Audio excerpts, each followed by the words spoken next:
This is Curtis coming at you from Aceperhead Studios. We're going to do some football talk today, and we're going to go over what's the real magic Fitzpatrick can bring to the 2021 Washington football team. You know, it's pretty obvious on the face, but I'm going to dig under the hood a little bit, and because as I was thinking about one podcast, something else came to me. And I found it very interesting. And maybe not so interesting for you fans who probably know some of the stuff I'm going over. But anyway, we'll dig into it. I'm a big Fitz fan. I'm a Dolphins fan, big Fitz fan. I think he's going to do great things for your team. So I'm really excited to watch you guys this year, watch your team, and watch Fitzpatrick lead you guys. And I think as I go, I predicted well before the draft that you're going to be the number one team in the NFC East. The defense is phenomenal. Your offensive line's phenomenal. You have wide receiver talent, which you bolstered in the draft. You have running backs. I mean, it's really all there. It's just missing that driving engine. So I was going to have a big thing about Fitzpatrick, do like a film study, what he can do, how he's going to help you. And along the way, I said, where's this guy, this Taylor Heinicke guy, Let me check some of his tape. There's so little of it. I said, let me check the tape out. So I watched his playoff game. I watched him against the Panthers. And as I watched that playoff game, and I was looking at PFF, and his stats was like blue, like really high. I'm like, wow, this guy just got lucky or something. It was all like short dinks and dunks. But as I'm watching the playoff game, I'm like, oh man, I really started to get into this kid's talent. Now, I'm not saying, it's he's a Hall of Famer hidden under the shadows and you guys gone or anything like that. But as I'm watching his film, I'm getting like this Jeff Garcia vibe, who had like a late arrival to the NFL, good passer, mobile, athlete. And as I watch the kid's game, man, it's limited tape. You know what I'm saying? So you can only do so much with it. But I was pretty impressed. So what I want to do here is I'm going to do a little film study of him, go over his history, and really show that this kid has a chance. I mean, he's the only quarterback guaranteed to be on the 2022 roster, along with Montez, your rookie, Steven Montez from like last year or something, 2020. Those are the only two. Fitzpatrick's got a one-year deal. He's 39. Unless he wins the Super Bowl or has some epic season, he's not coming back in 2022. But your regime, your franchise, made an effort to bring Heinicke back on a 2-year deal. Now, they could have brought him back on a 1-year deal. Why 2? And I think the thing that, as I've watched a lot of Fitzpatrick now, and I watched a little bit of Heinicke, there are some similarities. And there are qualities that Fitzpatrick, if he can pass on to Heinicke, it really could bring a huge opportunity for this kid. So, he's bounced around from the Panthers, the Texans, Patriots, back up at the XFL. He's never been grounded in a situation. And he's legitimately the backup quarterback. He's legitimately sitting with an excellent quarterback. Fitzpatrick, whatever you think about his Fitzmagic, Fitztragic, the guy's brilliant. He's got unlimited experience. He's got an aggressive nature, ability to throw people open, which, your receivers are already commenting. This guy, if he had been given an opportunity a little bit earlier, somebody had been more steadfast with him, maybe he could have been a little more selective at a few times in his career, it would have gone a whole different direction. He got totally taken out of the picture last year with the Dolphins, and he could have taken him easily to the playoffs. So he's had a host of bad luck, along with, some miscues, but it's not just all miscues. This guy is a good quarterback, and he's an excellent mentor. He wasn't a great mentor for Tua because Tua is not the same style. But when I was watching Heinicke drop back and play, his quick reads. He looked like a very smart player. And the thing, too, is he came on in December 8th. So he had like 2 weeks of prep before his first start, when he came in for relief. And then he was really only around for like a month in the playoff game. Now he's been marinated in the system. He's had a whole offseason. And the reality is, Fitzpatrick, unless his arm, if the only thing that's going to slow Fitzpatrick down is his arm getting tired. That's the only thing, that's the only real negative I see for him with you guys. Obviously, occasionally he might get too aggressive, whatever. But your defense, your run game, your talent receivers, I think it's going to definitely cover all that stuff. I don't think he's going to, you remember he was carrying most of these teams, and he's not going to have to do it here. So the only thing I could see where Heinicke would not come, would not be just a backup getting training for a real legitimate start in 2022 is if Fitz gets hurt or that arm goes dead at a certain point. And, I think your team is going to run the ball a lot more. I think they're going to protect his arm a little bit. So I don't really see that. So this kid's really going to get an opportunity. So what I was really surprised with is this kid's metrics.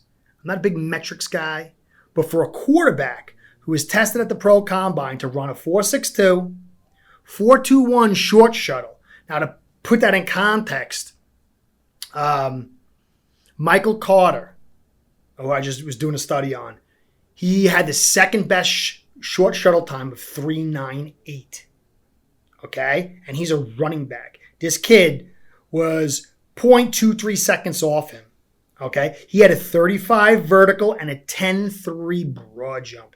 This kid is an absolute athlete. And you could see in the one game that he had, his ability to move, he looked like a real athlete. And that's going to help him, especially in this modern game with it creating space, RPOs, and his ability to get out. And he's not just a runner. He moves to throw. He can also pick up yards on the run. So I was very impressed with this kid. So let's take a look at the film. I'm going to go over some of the stuff that I was really, really impressed with. And, maybe it was a lucky game. Tampa doesn't have the greatest pass defense. They're like 27th, 28th. So it was a little bit of a soft secondary, but Tampa did have the lead a little bit. So they were kind of covering for the pass. So that might mitigate it a little bit. But still, the stuff that I saw from this kid was highly impressive. So let's take a look at the tape and see what we see. Now, there's definitely some warts here. There's no way to say, Heinicke is going to be a star. But there is definitely potential. And you can see it, over and over again. This kid shows a little something more than the average bear. But one of the things that a little knocks on him is he has a tendency to throw high. This is like a deep pass, and the receiver kind of broke there for a second, missed the beat. He kind of stopped instead of continuing through his route. Ball goes a little high. It's hard to judge if he just ran straight through instead of that momentary pause, but it hits him in the hands. This should have been a big play. Now, think about if he had caught this, how to change the game. And this is a big game. This kid walked in really off the streets, had a month to prepare, and was going against Brady, in a playoff game. So, as you can see here, if he hadn't paused, it would have been right there, hits him in the hands anyway, and dropped. But still a little high. It looked like it would have been a little high anyway. But we'll see that little high thing over and over again. But that's correctable. It ain't the end of the world. Kid's footwork's pretty good. You see here, he's got nice footwork. Again, there's that high pass. And his release is very quick. But at the end of it, it's a little herky-jerky. He doesn't follow through. And I wonder if they can fix that. I like his drops. He's got very crisp drops. And you notice that when he hits his toes, he's got a lot of bounce. He bounces out of his drops, which is great. It's a sign of somebody who's got a good base and is able to just really get out of that and put the pass on. He doesn't heel click too much. He doesn't have that wasted steps, trying to regather himself. So the kid's really an athlete. This ball's a little behind. If the receiver had caught it in stride, this could have been a touchdown. A little behind, but again, you can't you can't really judge too much because this, he's not really familiar with these receivers, been in for a month. But overall, man, it's good stuff right here. Now, this was his first big mistake. And, in a way, you kind of like put a little mulligan on it because watch what happens here. Your offensive line really doesn't give him good blocking. And the penetration gets in there from the linebacker, gets in his face. Still not great. I mean, I don't know what the receiver's route was, so there's all that kind of stuff. But that was a big mistake. But after this, man, he really cleans things up. And that's another thing, too. There was no running game for you guys that day. So he was asked to carry. See, I like his mobility. So he can get out there. And, I spoke earlier in the podcast about his athletics. This kid's a talented athlete. And it was nice. This is, if you're not a superstar talent, with your arm, just this little extra mobility it can really make you into something. And it's just in modern football, especially, this is almost like a key asset. And he's got it not in spades, but you see that bounce. I love that bounce. This is a great pass. This was great anticipation, good recognition of the zone, good ability for him to bait and throw and pop. I love that when I watch this again. Watches his fluidity and his ability to bounce out of his drop. I like it. It looks really good. Very nice steps. And you see the way here, he sees that he knows the zone's going to be gobbled up. He's going to lose that zone once the receiver gets past the linebacker. So he throws it behind him, and this was a very, very good play. A little took guts and brains. That's another thing I noticed too quickly all day is a lot of snaps to the right. He pulled them all in, so his hands seemed to be pretty decent as far as getting those snaps. So that was nice. That was a very nice play. See, like here, again, that agility, that blitz, that naked blitz. I mean, he needs to read that and change his coverage. But again, he's off the streets. But his ability to get out of that and then just pick up those extra yards. He's got a little bit of speed, a 4.65 or whatever it was. But this kid's got some tools. Now, this was a great throw. This is an elite throw. I want to watch this one again. Now, pressure is getting in. And this is a big, big play. And right here, throws off platform, right? And the receiver's just coming out of his route. So he's really got to throw with anticipation. And he just drops it in there. It was like toe tap and catch, man. That was a very tight window with a very ugly and awkward platform. That was a real nice pass.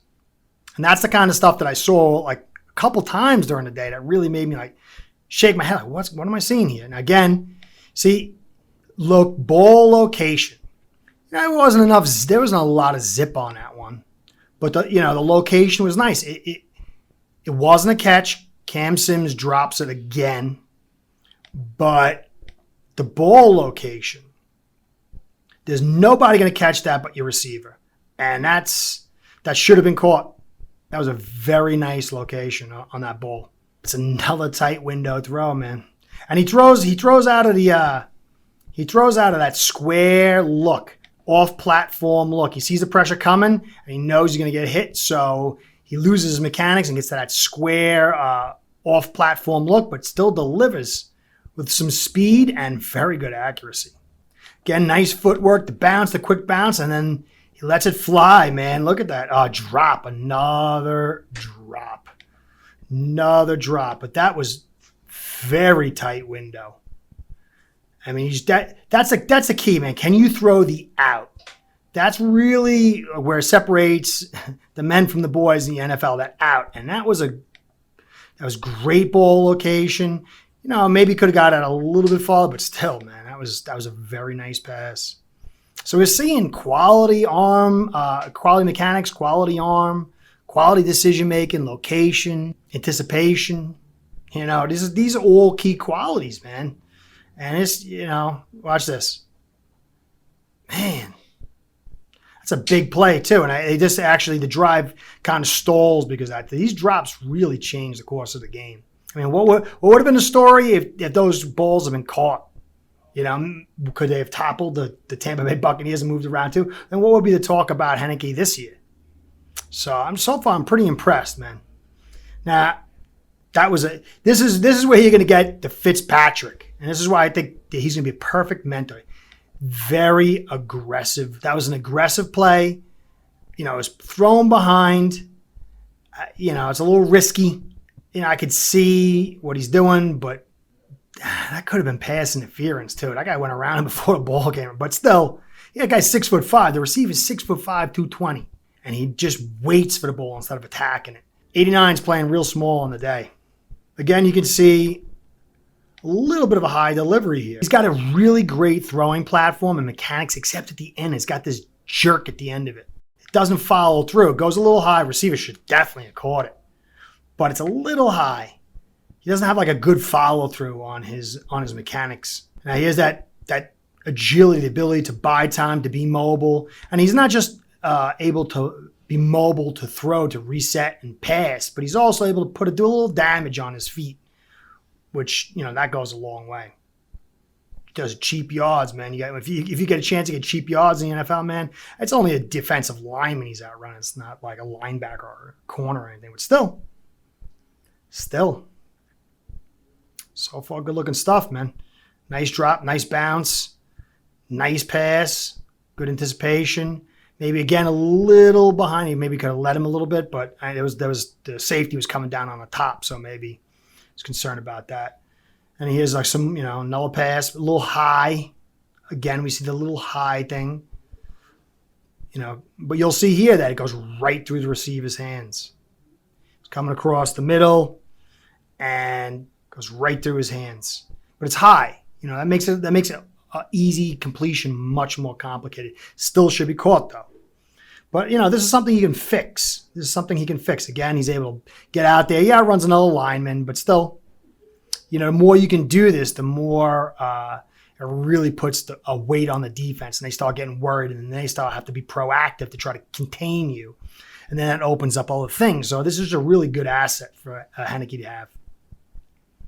Again, another nice pass play right into the zone right there. That's a very nice pass play. You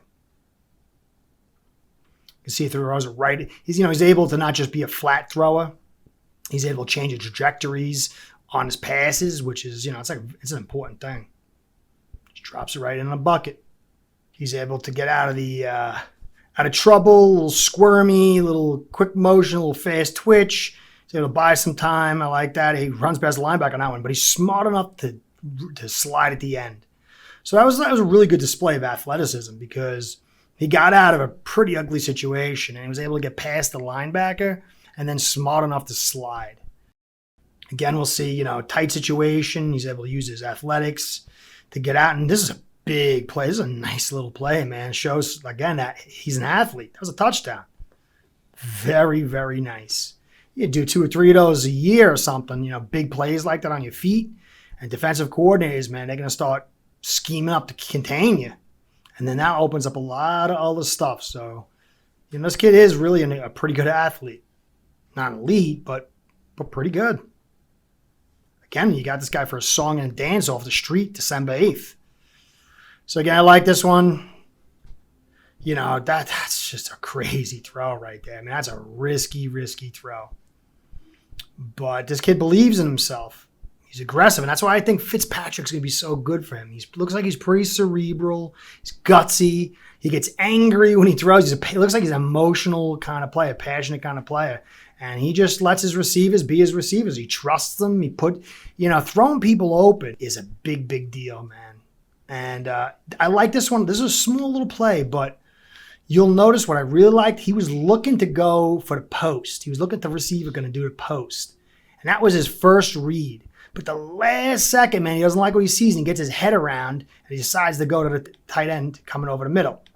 Man, he processes quick. He's going through his reads, and he can adjust quickly. So, small sample size. I can't deny that, but still. I love that bounce. Look at that. Nice play. Again, he's able to throw over the linebacker. That's going to really, really hurt those guys that want to play those zones, especially like the one linebacker middle zone, man. It's like this. But again, here we go. Fitzpatrick time right there. Fitzpatrick can tell him, listen, get rid of this thing. See, it's second down, man. And he's got to like live to fight another day. But it's not as ugly. When you get in from this look over here, it's not as ugly as it originally appears. Like, that looked really ugly. But from this vantage point, man, it had a shot. It had a little shot. If he could have just got that line back over just a little bit. I mean, it was like, that was 6 inches, man. 6 inches, and that could have been something. So it wasn't as insane as it looks, but, But so then we'll go here. And again, a very important thing is being able to change the trajectory of your throw, man. I love to see that in a quarterback. Some quarterbacks, man, they can't throw flat or they can't put any touch. And this is just a really nice touch pass. Wow, it was very nice. And you can see that most of his passes are those high zip kind of passes. He's really putting mustard on it. But on this one, man, he understood the situation. He gets a little love and touch on it, man, and just drops it right in there. That's a nice play. So it's when I keep seeing stuff like this is why I'm saying Fitzpatrick is here for a year. This kid's here for 2. And there's a lot of similarities. And I think that Fitzpatrick can hand over all his knowledge, some tutelage, and get this kid ready for 2022. And you might have a little bit of a steal on your hands. I mean, I think it's possible. All right, so that was pretty good tape. I know you Washington football team fans saw it, and you were pretty impressed. And I think a lot of people, I was watching somebody, who it was, the Pat McAfee show, and they're like, we're never going to see this guy again. It was a good game. We'll never see this guy again. I don't know about that, man. When you look at it, his footwork is excellent. His release is fast, and he's got serious zip on the short to intermediate routes. And he had a good-looking long ball. He was throwing players open. He had good location. He was able to move. There was a few snafu throws. You know what I mean? Which is, I guess you could say that's very Fitzpatrick. But overall, there's certainly something there. And, your team is going to contend. It's going to be in that mid-range because of its awesome defense, because Rivera is a quality coach, because you have so much talent. So the likelihood of you being able to get to that top 10 pick, or top 5 really to get a quarterback is not going to be there. You're going to have to take a guy like Heinicke and hopefully make something out of it or find a back-end quarterback or something like that. So I really think this kid's going to get a shot. And from the tape, I'm really excited. I was excited just for you guys, just to watch Fitz with you. But now I might be going into year 2 with you guys, because to see a kid come from the scrum like this, and if he can really rise into a starting quarterback position, not saying he can, but if he can, that's a great story and a huge story for you guys. So this is Curtis. I hope you enjoyed a little talk here. If you did enjoy it and stayed to the end, please like, comment, and subscribe. I want to hear from you guys. Really enjoy the comments. Really enjoy talking football. I'm doing the talking here, but I like to hear your comments so we can converse. So anyway, catch you next time. Hope you enjoyed. Be well.